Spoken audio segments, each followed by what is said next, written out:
what is the potential is available in you, it will come out, it will explore.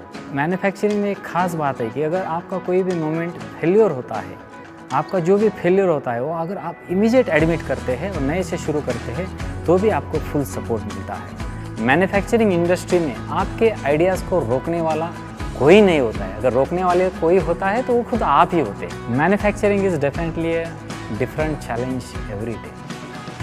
Manufacturing में ऐसा नहीं है कि कल जो हुआ था वो आज भी होगा, कल अच्छा था तो आज भी अच्छा होगा। Every day you will have a challenge and you have to struggle, you have to fight, you have to innovate and you have to go ahead.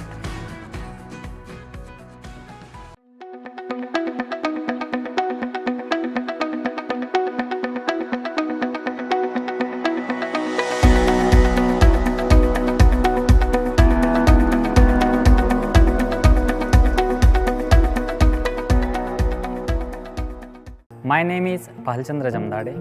I born in Karavagas in 1972 and it's a very small village situated in Baramati. I am from farmer family. I have one brother, my mother and sister in my family. Unfortunately, my father died when I was only 1 year old and actually my life struggle starts from there. I completed my mechanical engineering in 1990 from Government Polytechnic Karat. Then I joined Vanaj Engineers Limited company. That was my first job as a trainee engineer. I completed my 1 year's training in Vanaj Engineers Limited. June 1992, I joined Escape India Limited, which is my current company. When I joined Escape India Limited, that time my salary was 1100 and I was able to survive my family also. And my journey started from there. I joined as an operator in Escape India Limited and I was operating the CNC machine. In 1996, with the dedication of my hard work and my innovative ideas, I completed my first innovative project in the assembly process, and that gives me a different recognition in my life. That was my first prize or first recognition. Then that journey started in manufacturing in first, second, third shift for around 13 to 14 years. But my complete skill, knowledge and competency was recognized by the management and I got promoted as a production supervisor. In 2003. For 2003, 4 and 5 in 3 years, I worked on channels with the team. Consecutively, our channels were recommended for the Channel of the Year award in the Premium Club Award of Escape History. And that was our big achievement. That was recognized by the management and I got promoted in 2008 as a quality engineer. Around 1 year I worked in Central Quality Assurance and handle many big customers like Bajaj, Toyota, TML, and this work was recognized again by the management and I got opportunity to work in a Six Sigma department. I joined Six Sigma in 2011 and in that my journey in around 2.5 years I completed my 5 projects. That was the turning point of my life. Because in that Six Sigma journey, I learned many statistical tools, analytical tools, and I have done some good projects which has given around 40 to 50 MINR saving to the company. And that was a big breakthrough to my career.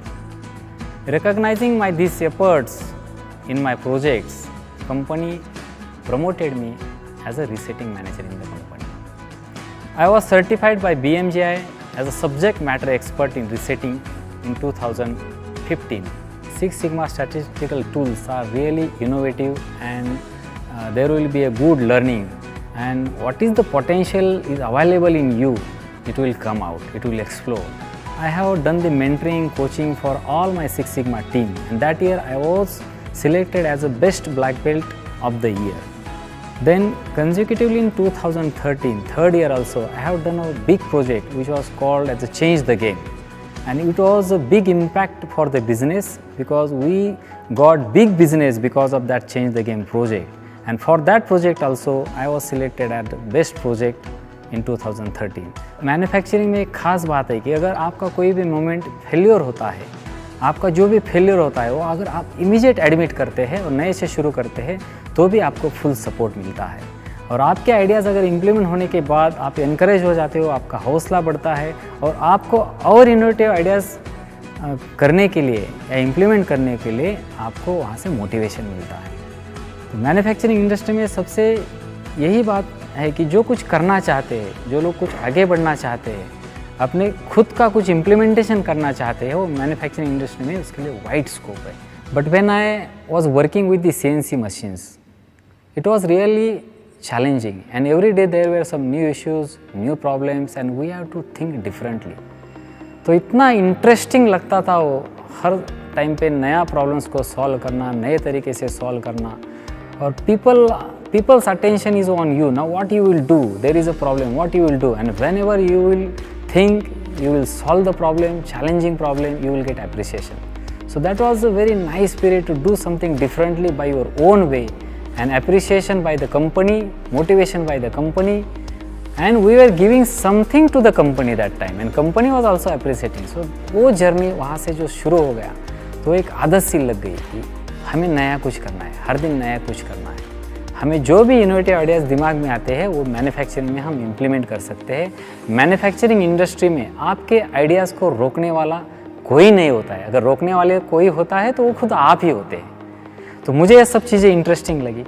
Day by day मैं कुछ नया सोचता गया, innovative idea जो भी आते रहे मैं इम्प्लीमेंट करता रहा। मुझे कभी किसी ने कोई आइडिया इम्प्लीमेंट करने के लिए रोका नहीं। So that was the good thought process for myself also, it was a good journey. So I decided to make my career in the manufacturing industry. और जो आदमी के अंदर पोटेंशियल है, जो वो यूज़ करना चाहता है, उसके लिए भी प्लेटफॉर्म मिलता है।